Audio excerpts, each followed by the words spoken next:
আসসালামু আলাইকুম, আদাব, জোহার। সম্মানিত ভিউয়ার্স, আজকে যে ভিডিওটা নিয়ে আসছি, আমাদের একজন অত্যন্ত সাদা দিলের মানুষ, আসলে মানুষ গরিব হলেই যে সুখী হতে পারে না, এটা কিন্তু বিষয় নয়। আজকে যা দেখলাম, আমি আমার প্রিয় মুকুল দাদার কাছে আমরা এসেছি। প্রিয় ডালিমদা, আমি সহ রাত 12টা-1টার দিকে আসছি, একটা অনুষ্ঠানে এসেছি ডহন্ডার সেই প্রিয় মুকুল দাদার দোকানে। আসলে মানুষ এত হাস্যোজ্জ্বল হতে পারে আগে কখনো জানা ছিল না।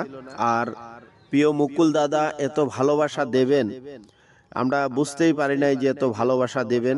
একদম যেটাকে আমরা গ্রাম্য ভাষায় বলে থাকি সাদা মাঠা মানুষ। হ্যাঁ, খুব সুন্দর, আলহামদুলিল্লাহ, খুব সুন্দর আচরণ, ব্যবহার খুব ভালো। তো ভালোবাসার মানুষগুলো এভাবেই যখন পাশে থাকে তখন খুব ভালো লাগে। তার বাস্তব উদাহরণ হলো আমাদের মুকুল দাদা।